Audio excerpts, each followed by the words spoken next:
सड़क हादसे में बताया जा रहा है कि सूरजपाल उर्फ भोले बाबा का इलाज करने वाले वैद्य गोपाल शरण गर्ग से संवाददाता ने बातचीत की है। सुनिए उन्होंने क्या कुछ कहा है।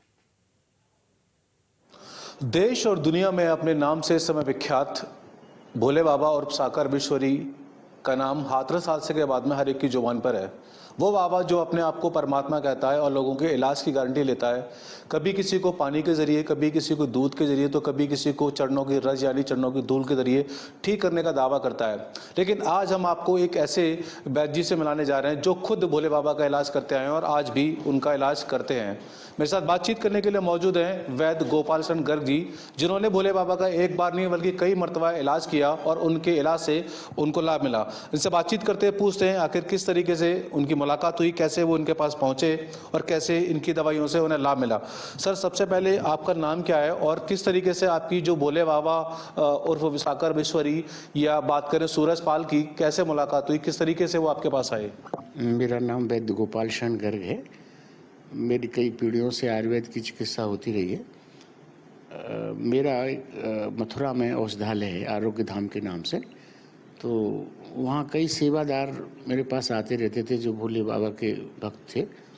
तो उन्होंने मुझसे आग्रह किया कि भोले बाबा कुछ अस्वस्थ रहते हैं, आप एक बार उनसे मिल लीजिए।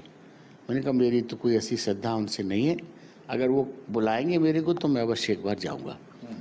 तो एक महीने के बाद में भी कई सेवादार मेरे पास वहाँ मथुरा में आए और कहा कि बाबा आपको याद कर रहे हैं।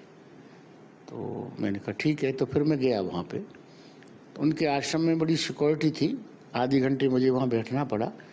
उसके बाद उनका वहाँ से बुलावा आया, तब मैं वहाँ उनके निवास पे अंदर गया।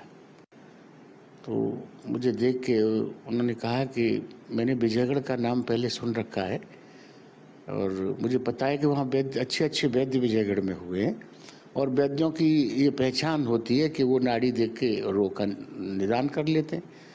तो मैं समझता हूँ कि अगर आप सच्चे वैद्य हो तो मेरा नाड़ी देख के निदान करेंगे। तो मैंने कहा मैं कोशिश करता हूँ।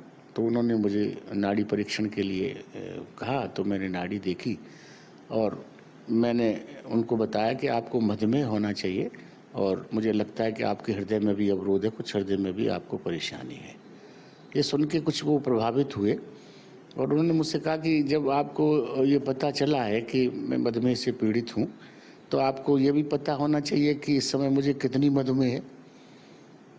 तो मैंने कहा मैं कोशिश करता हूँ दोबारा। फिर मैंने दोबारा जब उनकी नाड़ी देखी तो मैंने अपने विवेक से उन्हें बताया कि 164 के करीब आपकी डायबिटीज़ इस समय है। तो उन्होंने तुरंत अपने एक सेवक से ग्लाइकोमीटर मंगाया। सेवक या सेविका सर? सेविका थी। तो उन्होंने मंगाया कि मेरा डायबिटीज़ चेक करो और संयोग से उस समय उतनी ही 164 उनकी डायबिटीज़ निकली। तो एकदम वो अच्छा, मैं थोड़ा आपको रोकूंगा, जानना चाहूँगा कि जिस समय आप पहुँचे तो उनका जो रूम था जहाँ पर आपको बुलाया गया, तो वहाँ पे सेविकाओं के अलावा सेवक भी थे, खाली सेविकाएं थी? नहीं, उस समय उनकी जो धर्म पत्नी थी, जैसे मातेश्वरी लोग कहते थे, वो भी वहाँ पे थी और तीन या चार सेविका भी थी। मैंने कोई पुरुष नहीं देखा और जो मुझे लेके गए थे उनके निवास पर वो कोई पुरुष थे। तंत्र मंत्र से दूसरों का इलाज करने वाले बाबा अपने स्वास्थ्य के लिए कितना चिंतित रहते थे और किस तरीके से आपसे डिमांड करते थे? वो बहुत चिंतित रहते थे। जब भी मैं उनसे मिलने जाता था तो बार बार यही कहते थे कि वैद्य जी, मुझे इस जीवन में अभी बहुत से काम करने हैं और अगर मैं स्वस्थ नहीं रहा तो शायद ये काम नहीं कर पाऊंगा। तो मुझे कई बार मन में ऐसा वो भाव भी आते थे कि जो लोगों को इस तरह की भ्रांतियां हैं कि बाबा उनको ठीक कर देते हैं या उनके जल से, चमत्कारी बाबा हैं, जल से ठीक कर देते हैं, चाय से ठीक कर देते हैं। वो स्वयं अपने स्वास्थ्य के लिए इतने चिंतित रहते हैं। लेकिन ठीक है, जैसे भी थे मुझे चिकित्सा करनी थी और मैंने उनकी चिकित्सा की।